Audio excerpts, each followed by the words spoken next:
ಸೇರಿಕೊಳ್ಳಿ ಅಂತ ಹೇಳ್ತಾ ಇವತ್ತು ಕೂಡ ಒಂದು ವಿಜ್ಞಾನ ವಿಷಯದಲ್ಲಿ ಪ್ರಾಕ್ಟೀಸ್ ಪೇಪರ್ ಅನ್ನ ತಂದಿದ್ದೀವಿ. ಅಭ್ಯಾಸ ಪತ್ರಿಕೆ ಇದು ಚಿಕ್ಕೋಡಿ ಜಿಲ್ಲೆಯವರು ಹಮ್ಮಿಕೊಂಡಿರ್ತಕ್ಕಂಥ ಪರೀಕ್ಷೆಯಲ್ಲಿ ಇರತಕ್ಕಂಥ ಪ್ರಶ್ನೆ ಪತ್ರಿಕೆ ಇದೆ. ಸೊ ಉತ್ತಮವಾಗಿರ್ತಕ್ಕಂಥ ಪ್ರಶ್ನೆ ಪತ್ರಿಕೆ ಇದೆ. ಸೊ ನೋಡ್ಕೊಂಡು ಬರೋಣ 40 ಪ್ರಶ್ನೆಗಳು ಮತ್ತು ಉತ್ತರಗಳನ್ನು.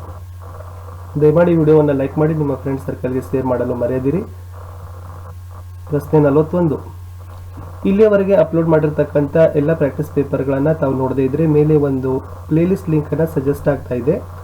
SSLC ಪ್ರಾಕ್ಟೀಸ್ ಪೇಪರ್ ಅಂತ ಒತ್ತಿ ಎಲ್ಲ ವಿಷಯಗಳ ಒಂದು ಅಭ್ಯಾಸ ಪತ್ರಿಕೆಗಳ ವಿಡಿಯೋಗಳನ್ನು ನೋಡಬಹುದು. ಪ್ರಶ್ನೆ 41. ವಿದ್ಯುತ್ ಸಾಮರ್ಥ್ಯವನ್ನು ಅಳೆಯುವ ವ್ಯಾವಹಾರಿಕ ಏಕಮಾನ ಯಾವುದು? A watt, B unit, C ampere, D volt. 41ರ ಸರಿ ಉತ್ತರ ಯೂನಿಟ್. 42. ವಿದ್ಯುತ್ ಸಜೀವ ತಂತಿ ಮತ್ತು ತಟಸ್ಥ ತಂತಿಗಳು ಮಂಡಲದಲ್ಲಿ ಪರಸ್ಪರ ಸಂಪರ್ಕಗೊಂಡಾಗ ಆ ಮಂಡಲವನ್ನು ಹೀಗೆನ್ನುತ್ತಾರೆ: ಎ ದೀರ್ಘ, ಪೂರ್ಣ, ಹ್ರಸ್ವ, ಅರ್ಧ. ಸರಿ ಉತ್ತರ ಅದನ್ನು ಹ್ರಸ್ವ ಮಂಡಲ ಅಂತ ಕರೀತಾರೆ. 43.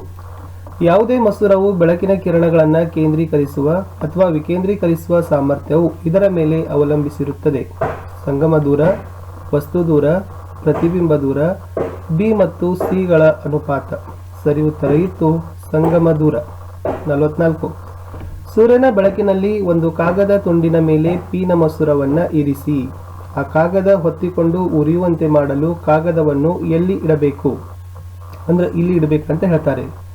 ಅನಂತದಲ್ಲಿ, ಪಿ ಮತ್ತು ಎಫ್ ಗಳ ಮಧ್ಯೆ, ಎಫ್ ನಲ್ಲಿ, 2F ನಲ್ಲಿ.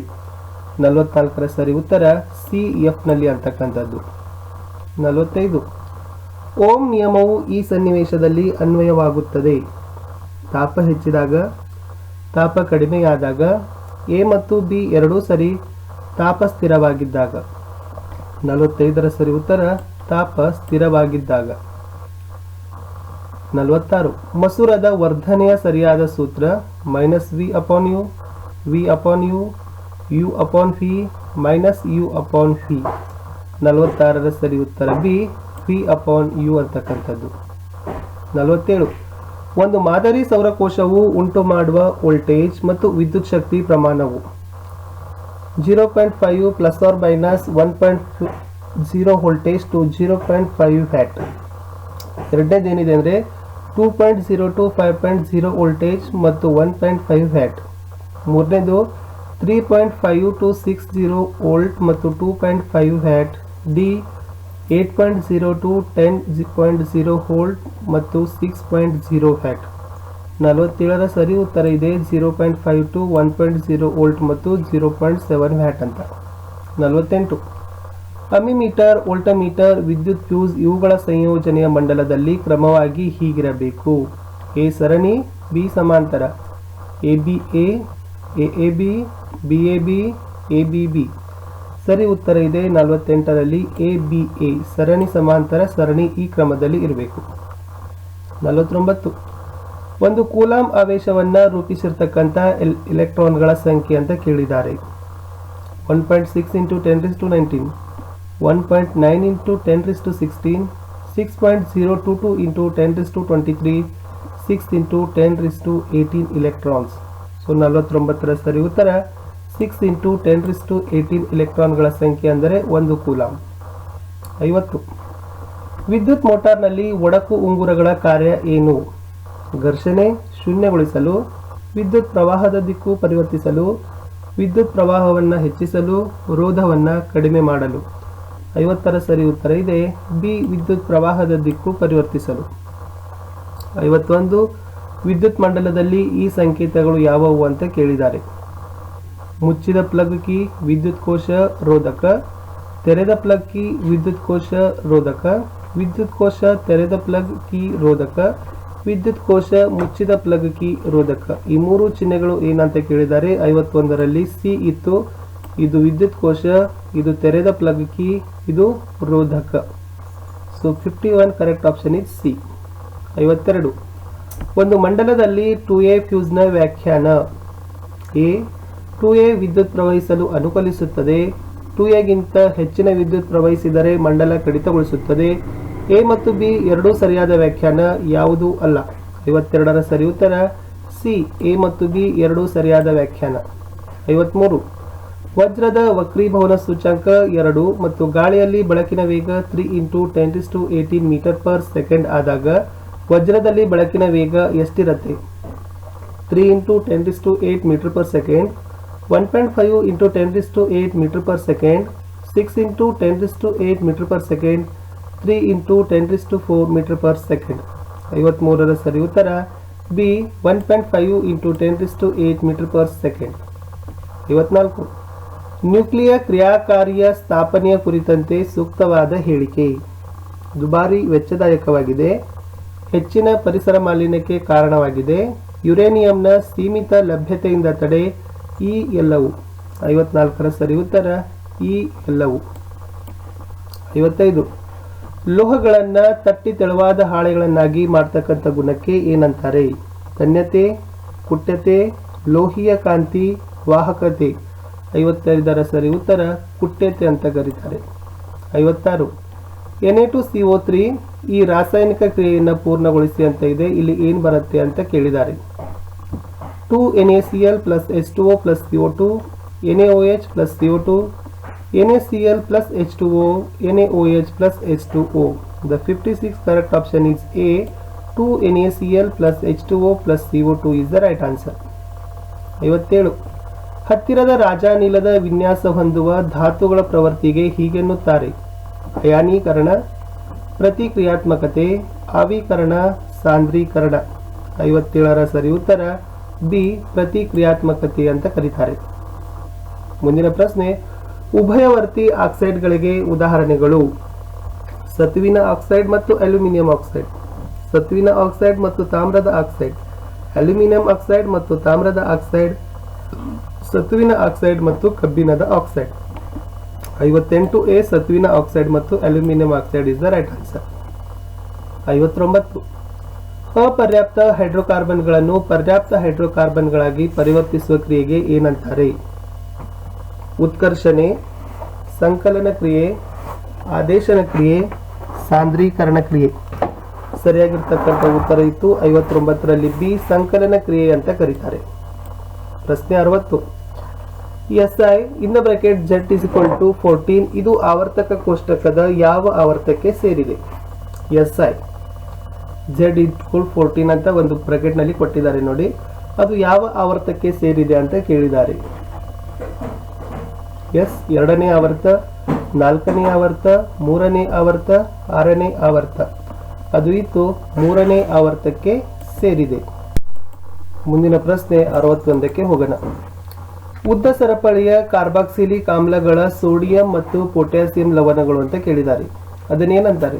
ಸಾಬೂನುಗಳು, ಮಾರ್ಜಕಗಳು, ಕ್ರಿಯಾವರ್ಧಕಗಳು, ಉತ್ಕರ್ಷಣಕಾರಿಗಳು. ಸರಿಯಾದ ಉತ್ತರ ಇತ್ತು ಎ ಸಾಬೂನುಗಳು ಅಂತ ಕರೀತಾರೆ. ಉದ್ದ ಸರಪಳಿಯ ಕಾರ್ಬಾಕ್ಸಿಲಿಕ್ ಆಮ್ಲಗಳ ಸೋಡಿಯಂ ಅಥವಾ ಪೊಟ್ಯಾಸಿಯಂ ಲವಣಗಳು. ಸಮಸ್ಥಾನಿಗಳು ಅಂದ್ರೆ ಏನು? ಒಂದೇ ಪರಮಾಣು ಸಂಖ್ಯೆ, ಭಿನ್ನ ಪರಮಾಣು ರಾಶಿ ಸಂಖ್ಯೆ, ಒಂದೇ ಪರಮಾಣು ರಾಶಿ ಸಂಖ್ಯೆ, ಭಿನ್ನ ಪರಮಾಣು ಸಂಖ್ಯೆ, ಒಂದೇ ಪರಮಾಣು ಸಂಖ್ಯೆ ಆದರೆ ಒಂದೇ ಪರಮಾಣು ರಾಶಿ ಸಂಖ್ಯೆ, ಒಂದೇ ಪರಮಾಣು ಸಂಖ್ಯೆ ಆದರೆ ಭಿನ್ನ ಪರಮಾಣು ರಾಶಿ ಸಂಖ್ಯೆ. 62ರಲ್ಲಿ ಸಮಸ್ಥಾನಿಗಳಂದ್ರೆ ಏನಪ್ಪಾ ಅಂದ್ರೆ ಒಂದೇ ಪರಮಾಣು ಸಂಖ್ಯೆ ಮತ್ತು ಭಿನ್ನ ಪರಮಾಣು ರಾಶಿ ಸಂಖ್ಯೆಯನ್ನು ಹೊಂದಿರೋದಕ್ಕೆ ಸಮಸ್ಥಾನಿಗಳು ಅಂತ ಕರೀತಾರೆ. 63. ಕಾರ್ಬೋನೇಟ್ ಅದುರನ್ನ ಶುದ್ಧೀಕರಿಸತಕ್ಕಂಥ ಸೂಕ್ತ ವಿಧಾನ ಯಾವುದು? ಕಾಸುವಿಕೆ, ಹುರಿಯುವಿಕೆ, ವಿದ್ಯುತ್ ವಿಭಜನೆ, ಘನೀಕರಣ. 63ರ ಸರಿ ಉತ್ತರ ಇತ್ತು ಕಾಸುವಿಕೆ. 64. ಕೆಳಗಿನವುಗಳಲ್ಲಿ ಯಾವುದು ಪ್ರತ್ಯಾಮ್ಲಕ್ಕೆ ಉದಾಹರಣೆ ಅಂತ ಕೇಳಿದ್ದಾರೆ? HCl, H2SO4, HNO3, NaOH. 64ರ ಸರಿ ಉತ್ತರ NaOH ಅಂತಕ್ಕಂಥದ್ದು ಪ್ರತ್ಯಾಮ್ಲಕ್ಕೆ ಉದಾಹರಣೆ. 65. ನಮ್ಮ ಹಲ್ಲುಗಳಲ್ಲಿರುವ ಎನಾಮಲ್ ಪದರವು ಈ ವಸ್ತುವಿನಿಂದ ಮಾಡಲ್ಪಟ್ಟಿದೆ: calcium hydroxyapatite, calcium hydroxide, calcium chloride, calcium sulphate. 65ರ ಸರಿ ಉತ್ತರ ಕ್ಯಾಲ್ಸಿಯಂ ಹೈಡ್ರಾಕ್ಸಿ ಅಪಟೈಟ್ ಅಂತಕ್ಕಂಥ ವಸ್ತುವಿನಿಂದ ನಮ್ಮ ಹಲ್ಲುಗಳಲ್ಲಿರುವ ಎನಾಮಲ್ ಪದರು ರಚಿಸಿದೆ. 66. CnHn2n+2 ಇದು ಯಾವ ಹೈಡ್ರೋಕಾರ್ಬನ್ ಗುಂಪಿನ ಸಾಮಾನ್ಯ ಸೂತ್ರ ಅಂತ ಹೇಳ್ತಾರೆ? Alkene, alkyne, alkane, cycloalkane. ನೋಡಿ ಏನಿದೆ CnH2n+2 ಅಂತಕ್ಕಂಥದ್ದು ಅದು ಇದೆ. ಸೊ ಅಲ್ಕೀನ್ಗಳ ಸಾಮಾನ್ಯ ಸೂತ್ರ. 67. ಹೃದಯದ ನಾಳಗಳಿಗೆ ಕುರಿತಂತೆ ತಪ್ಪಾದ ಹೇಳಿಕೆ ಯಾವುದು? ಅಪಧಮನಿಗಳು ದಪ್ಪ ಸ್ಥಿತಿಸ್ಥಾಪಕ ಭಿತ್ತಿಯನ್ನು ಹೊಂದಿವೆ. ಅಭಿಧಮನಿಗಳು ಕವಾಟಗಳನ್ನು ಹೊಂದಿವೆ. ಲೋಮನಾಳಗಳು ಜೀವಕೋಶದಷ್ಟು ದಪ್ಪ ಭಿತ್ತಿಯನ್ನು ಹೊಂದಿವೆ. ಅಪಧಮನಿಗಳು ತೆಳುವಾದ ಗಟ್ಟಿ ಭಿತ್ತಿಯನ್ನು ಹೊಂದಿವೆ. ಸೊ 67ಕ್ಕೆ ಸಂಬಂಧಪಟ್ಟಂತೆ ಡಿ ಅಪಧಮನಿಗಳು ತೆಳುವಾದ ಗಟ್ಟಿ ಭಿತ್ತಿಯನ್ನು ಹೊಂದಿವೆ, ಇದು ತಪ್ಪಾದ ಹೇಳಿಕೆ. ಸೊ 3 ಹೇಳಿಕೆಗಳು ಸರಿ ಇದ್ದಾವೆ. 68. ಫ್ಲೋಯಂ ಕಡಿಮೆ ಒತ್ತಡವಿರುವ ಅಂಗಾಂಶಗಳಿಗೆ ವಸ್ತುಗಳನ್ನು ಸಾಗಿಸಲು ಸಹಾಯಕವಾದದ್ದು. ಶೋಷಣ, ವಿಸರಣ ಒತ್ತಡ, ಅಭಿಸರಣೆ ಒತ್ತಡ, ನೀರಿನ ಒತ್ತಡ. 68ನ ಅಭಿಸರಣೆ ಒತ್ತಡ ಅಂತ ಕರೀತಾರೆ. ಮಿದುಳು ಬಳ್ಳಿಯ ಕೆಲಸ ಏನು? ಪರಾವರ್ತಿತ ಕ್ರಿಯೆ, ಅನೈಚ್ಛಿಕ ಕ್ರಿಯೆಗಳ ನಿಯಂತ್ರಣ, ಮಿದುಳಿನ ಸಂರಕ್ಷಣೆ, ಐಚ್ಛಿಕ ಕ್ರಿಯೆಗಳ ನಿಯಂತ್ರಣ. 69ರ ಸರಿ ಉತ್ತರ ಎ ಪರಾವರ್ತಿತ ಕ್ರಿಯೆ. ಪ್ರಶ್ನೆ 70. ಥೈರಾಕ್ಸಿನ್ ಹಾರ್ಮೋನಿನ ಕೆಲಸ ಏನು? ದೇಹದ ಬೆಳವಣಿಗೆ ನಿಯಂತ್ರಣ, ಕಾರ್ಬೋಹೈಡ್ರೇಟ್, ಪ್ರೋಟೀನ್ ಮತ್ತು ಕೊಬ್ಬಿನ ಚಯಾಪಚಯ ಕ್ರಿಯೆಯ ನಿಯಂತ್ರಣ, ರಕ್ತದಲ್ಲಿನ ಸಕ್ಕರೆಯ ಪ್ರಮಾಣದ ನಿಯಂತ್ರಣ, ತುರ್ತು ಪರಿಸ್ಥಿತಿಯನ್ನು ಎದುರಿಸುವಲ್ಲಿ ಸಹಕಾರ. 70ರ ಸರಿಯಾದ ಉತ್ತರ 2. ಇದು ಕಾರ್ಬೋಹೈಡ್ರೇಟ್, ಪ್ರೋಟೀನ್ ಮತ್ತು ಕೊಬ್ಬಿನ ಚಯಾಪಚಯ ಕ್ರಿಯೆಗಳನ್ನು ನಿಯಂತ್ರಿಸುತ್ತೆ ಥೈರಾಕ್ಸಿನ್ ಹಾರ್ಮೋನು. 71. ಸಸ್ಯದ ಎಳೆಯ ಕಾಂಡ ಬೆಳಕಿನೆಡೆಗೆ ಚಲಿಸುವುದು ಯಾವುದು? ಋಣಾತ್ಮಕ ಗುರುತ್ವಾನುವರ್ತನೆ, ಧನಾತ್ಮಕ ಗುರುತ್ವಾನುವರ್ತನೆ, ರಾಸಾಯನಿಕಾನುವರ್ತನೆ, ಜಲಾನುವರ್ತನೆ. ಸೊ 71ನೇ ಏನಂತ ಕರಿತೀವಿ? ಋಣಾತ್ಮಕ 71 ಋಣಾತ್ಮಕ ಗುರುತ್ವಾನುವರ್ತನೆ ಅಂತ ಕರೀತಾರೆ. ನೋಡಿ, ಈ ದೇಹದ ಯಾವ ಭಾಗ ಮತ್ತು ಯಾವ ಕೆಲಸ ಅಂತ ಕೇಳಿದ್ದಾರೆ.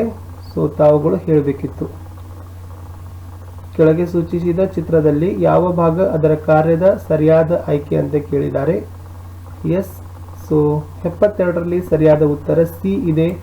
ಮೂತ್ರಪಿಂಡ ರಕ್ತದ ಶುದ್ಧೀಕರಣ ಅಂತ ಹೇಳ್ತಾರೆ. ಅಂದ್ರೆ ಇದು ಯಾವ ಭಾಗ ಅಂತ ಕೇಳಿದ್ದಾರೆ, ಅದರ ಕೆಲಸವನ್ನು ಕೇಳಿದ್ದಾರೆ. 73. ಸಸ್ಯಗಳಲ್ಲಿ ಪರಾಗವು ಶಲಾಕೆಗೆ ಅಂಟಿಕೊಳ್ತಕ್ಕಂಥ ಕ್ರಿಯೆಗೆ ಏನಂತಾರೆ? ಫಲೀಕರಣ, ಪರಾಗಸ್ಪರ್ಶ, ನಿಷೇಚನ, ಮೊಳೆಯುವಿಕೆ. ಸೊ ಸರಿ ಉತ್ತರ ಪರಾಗಸ್ಪರ್ಶ. ದೇಹದ ಸಾಮಾನ್ಯ ಬೆಳವಣಿಗೆಯ ದರವು ನಿಧಾನವಾಗಿ ಸಂತಾನೋತ್ಪತ್ತಿ ಅಂಗಾಂಶಗಳು ಪಕ್ವವಾಗುವ ಅವಧಿಯನ್ನು ಏನಂತಾರೆ? ಬಾಲ್ಯಾವಸ್ಥೆ, ಪ್ರೌಢಾವಸ್ಥೆ, ಶೈಶವಾವಸ್ಥೆ, ಮುಪ್ಪಾವಸ್ಥೆ. 74 ಪ್ರೌಢಾವಸ್ಥೆ ಅಂತ ಕರೀತಾರೆ. 75. ಹಣ್ಣಾಗಿ ಬೆಳೆಯುವ ಹೂವಿನ ಭಾಗ ಮತ್ತು ಸಸ್ಯದ ಬೇರಾಗಿ ಬೆಳೆಯುವ ಬೀಜದ ಭಾಗ. ಅಂಡಾಶಯ ಮತ್ತು ಪ್ರಥಮ ಕಾಂಡ, ಪ್ರಥಮ ಕಾಂಡ ಮತ್ತು ಪ್ರಥಮ ಮೂಲ, ಅಂಡಾಶಯ ಮತ್ತು ಪ್ರಥಮ ಮೂಲ, ಅಂಡಾಶಯ ಮತ್ತು ಅಂಡಾಣು. ಹಣ್ಣಾಗಿ ಬೆಳೀತಕ್ಕಂಥ ಹೂವಿನ ಭಾಗ, ಸಸ್ಯದ ಬೇರಾಗಿ ಬೆಳೆಯುವ ಬೀಜದ ಭಾಗ, ಅದು ಅಂಡಾಶಯ ಮತ್ತು ಪ್ರಥಮ ಮೂಲ. ಸರಿ ಉತ್ತರ. ನೋಡಿ, ಈ ಕೆಳಗೆ ನೀಡಲಾದ ಮಾನವನ ಪೀಳಿಗೆಯನ್ನು ಸರಿಯಾಗಿ ಗಮನಿಸಿ. ಜೀವ ವಿಕಾಸದ ಯಾವ ಅಂಶವನ್ನು ವಿವರಿಸುತ್ತದೆ? ಇದು ಜೀವ ವಿಕಾಸದ ಯಾವ ಅಂಶವನ್ನು ವಿವರಿಸುತ್ತೆ? ಸೊ 76ರ ಸರಿ ಉತ್ತರ ಇದೆ. ಇದು ಭಿನ್ನತೆಯನ್ನು ಸೂಚಿಸುತ್ತದೆ.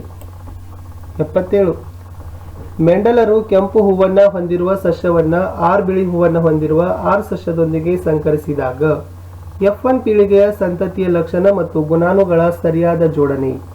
ಕೆಂಪು ಹೂವನ್ನು ಹೊಂದಿರುವ ಸಸ್ಯ RR, ಬಿಳಿ ಹೂವನ್ನು ಹೊಂದಿರುವ ಸಸ್ಯ RR, ಬಿಳಿ ಹೂವನ್ನು ಹೊಂದಿರುವ ಸಸ್ಯ RR, ಕೆಂಪು ಹೂವನ್ನು ಹೊಂದಿರತಕ್ಕಂಥ ಸಸ್ಯ RR. 77ರ ಸರಿ ಉತ್ತರ ಕೆಂಪು ಹೂವನ್ನು ಹೊಂದಿರುವ ಸಸ್ಯ RR. ಇದು ಸರಿಯಾದ ಉತ್ತರ. 78.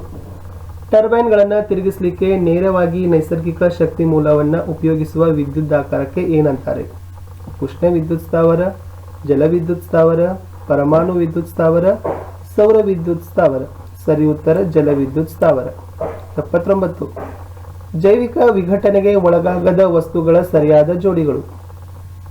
ಪ್ಲಾಸ್ಟಿಕ್ ಮತ್ತು ಕಾಗದದ ಚೂರು, ಗಾಜು ಮತ್ತು ಪ್ಲಾಸ್ಟಿಕ್ ಪೆನ್ನು, ಗಾಜು ಮತ್ತು ಕಾಗದದ ಚೂರು, ಪ್ಲಾಸ್ಟಿಕ್ ಮತ್ತು ಪ್ರಾಣಿಗಳ ತ್ಯಾಜ್ಯ. 79ರ ಸರಿ ಉತ್ತರ ಗಾಜು ಮತ್ತು ಪ್ಲಾಸ್ಟಿಕ್ ಪೆನ್ನು. 80 ಕಡೆಯ ಪ್ರಶ್ನೆ. ಸೊ ವಿದ್ಯಾರ್ಥಿಗಳೇ, ಕಡೆಯ ಪ್ರಶ್ನೆಗೆ ಹೋಗೋಕ್ಕಿಂತ ಮುಂಚೆ 2 ಚಾನೆಲ್ಗಳನ್ನು ಸಬ್ಸ್ಕ್ರೈಬ್ ಮಾಡಿ ಟೆಲಿಗ್ರಾಮ್ ಗ್ರೂಪ್ಗೆ ಬಂದು ಸೇರಿಕೊಳ್ಳಿ ಅಂತ ವಿಡಿಯೋವನ್ನು ಲೈಕ್ ಮಾಡಿ ಮತ್ತು ಹೆಚ್ಚೆಚ್ಚು ಜನರಿಗೆ ಶೇರ್ ಮಾಡಲು ಮರೆಯದಿರಿ. ಸಂಪನ್ಮೂಲಗಳ ಸಂರಕ್ಷಣೆ ಎಂದರೆ ಸಂಪನ್ಮೂಲಗಳನ್ನು ಮಿತವಾಗಿ ಬಳಸುವುದು, ಕ್ಷೀಣವಾಗದಂತೆ ತಡೆಯುವುದು, ವಿವೇಚನೆಯಿಂದ ಬಳಸುವುದು. ಸರಿ ಉತ್ತರ ಮೇಲಿನ ಎಲ್ಲವೂ. ಸೊ ವಿದ್ಯಾರ್ಥಿಗಳೇ, ಇಲ್ಲಿಯವರೆಗೆ ನಾವು ವಿಜ್ಞಾನದಲ್ಲಿ 40 ಪ್ರಶ್ನೆಗಳ ಒಂದು ಅಭ್ಯಾಸ ಪತ್ರಿಕೆ ಪ್ರಾಕ್ಟೀಸ್ ಪೇಪರ್ ಅನ್ನು ಬಿಡಿಸಿದ್ದೀವಿ. ಮತ್ತೆ ಸಿಗುವ ಮುಂದಿನ ಭಾಗದಲ್ಲಿ. Thank you.